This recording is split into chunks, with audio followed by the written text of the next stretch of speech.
Suprascapular nerve decompression. A 67-year-old patient presents with a history of left shoulder pain for the past 4 months, notable for parascapular atrophy. The patient has a full range of motion, and special tests are negative.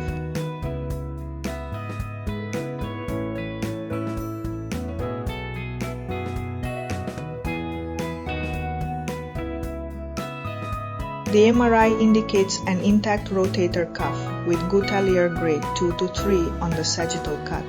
The EMG and CV study indicates the presence of left suprascapular neuropathy at the suprascapular notch. Intra-articular diagnostic examination reveals an intact rotator cuff.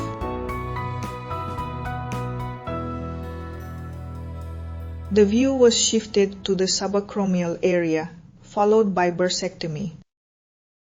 The coracoacromial ligament was visualized and preserved. This was followed by subacromial spur decompression.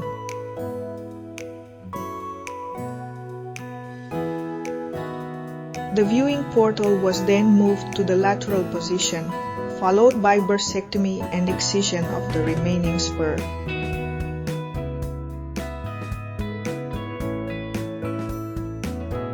Identify the supraspinatus cuff, then trace the anterior part of this supraspinatus muscle medially. Continue to trace the anterior aspect of the supraspinatus up to the conoid ligament. Avoid using the shaver to prevent injury to the suprascapular artery and vein.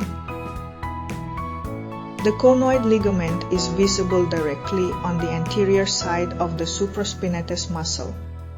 After visualizing the conoid ligament, proceed to trace its inferomedial aspect to identify the suprascapular vessels located above the transverse scapular ligament. An additional superior portal was established to facilitate blunt dissection at this stage. Blunt dissection was performed to mobilize the suprascapular artery, aiding in the excision of the transverse suprascapular ligament.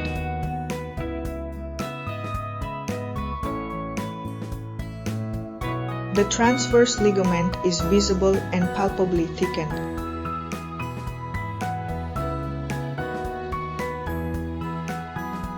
Proceeded with identifying the suprascapular notch beneath the transverse suprascapular ligament.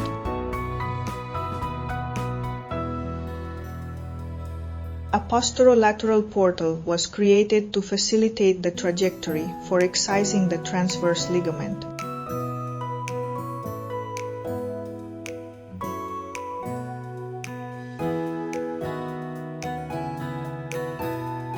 Before excising the ligament, ensure the safety of the suprascapular nerve and vascular structures. Proceed with ligament excision until the notch is clear.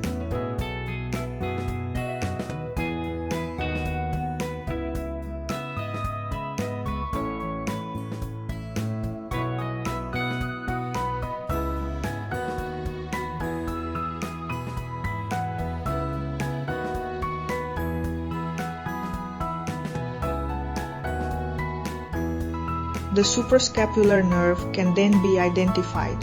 In this patient, the nerve appears flattened due to prolonged compression. 1 day post-operation, the patient reported reduced pain.